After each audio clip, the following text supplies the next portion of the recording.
Welcome everyone to our weekly video. As you can see, I am here inside our church, and you can see behind me, we've placed on the pews many of the pictures that you have sent to us.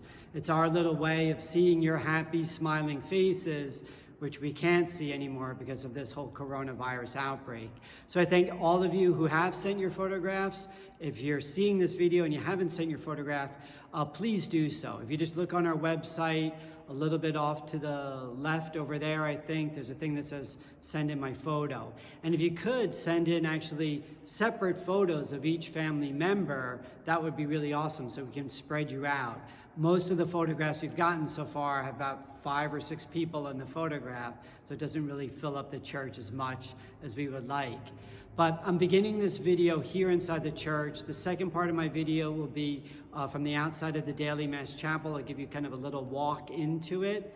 And then the third and final part will be inside the Daily Mass Chapel, where I'll explain a little bit more of what's actually going on there right now.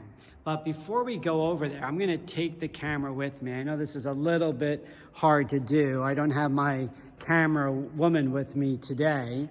That's Kathy. She always does such an awesome job.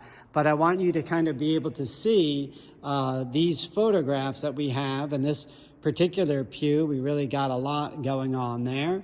And you can see and look around the church, see a little bit more. You can see all the different photographs that are there.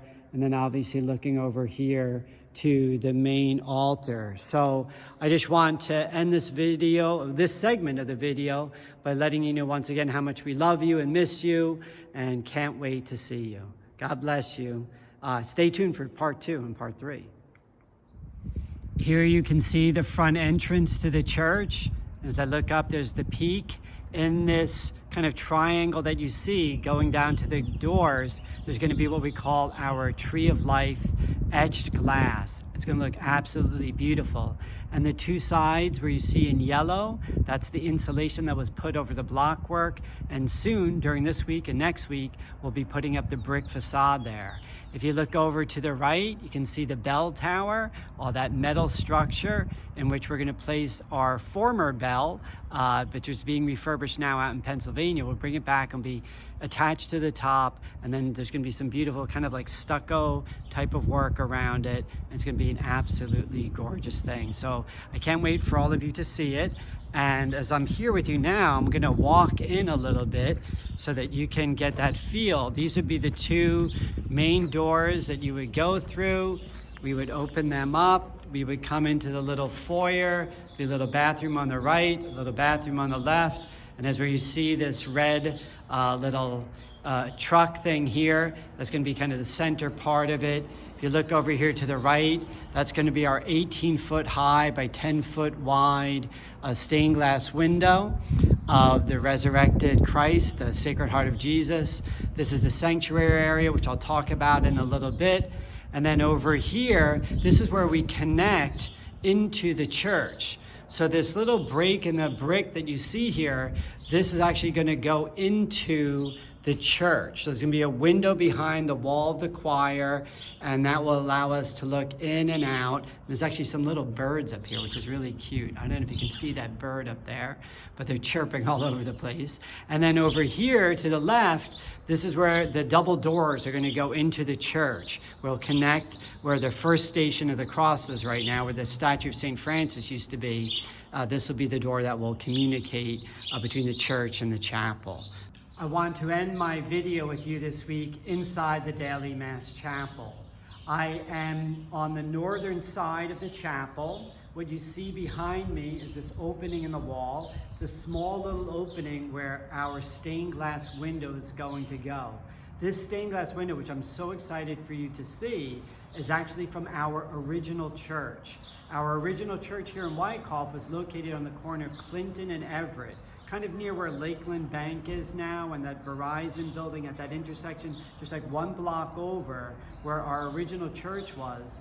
And when that was being dismantled for the building of our 1954 church, which is now our gym, When that was being dismantled, one of our parishioners actually received from the Franciscans one of these original stained glass windows, and it is absolutely beautiful, and it depicts the Eucharist. It's got the chalice and the host, and it's a perfect spot, and it'll be the first thing you'll see as you walk in the Daily Mass Chapel this way. First thing you're going to see is this beautiful 118-year-old stained glass window. Right underneath it, right around this part, fastened to the wall, you're going to have our 1954 tabernacle, gold and silver tabernacle. Those of you who remember the church long enough will remember that. It was kind of in storage for a number of years. We now have it in the chapel in the rectory. We're going to have it refurbished, and that will be right underneath the window there. And then right about over here, where I'm standing now, there will be actually the altar. And the altar is from our 1992 church, our current church. When you used to walk in, there's a baptismal font there. And we dismantled that. People were falling into it. There's a lot of reasons behind that.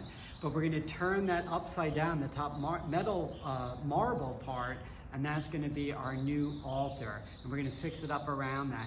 So when you walk in to the Daily Mass Chapel, the first thing you're going to see is the window, 1902, then the tabernacle, 1954, then the altar, 1992, all in our 2020 new construction. So I'm really happy that you tuned in.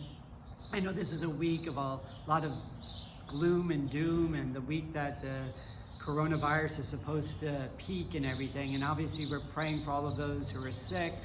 We're very saddened by the outbreak, and we're doing everything possible we can to provide comfort to the families who are desperately in need, and obviously praying for all of our first responders, for our doctors, for our nurses, everyone who's in need. So, but I wanted to, amidst all of this, I wanted to show you some joyful, hopeful things for the future that I hope will, during this Holy Week, give you that sense of joy and anticipation, which is really what Holy Week is about, suffering with Christ during this time, but to rejoice with him at the resurrection, to rejoice at Easter.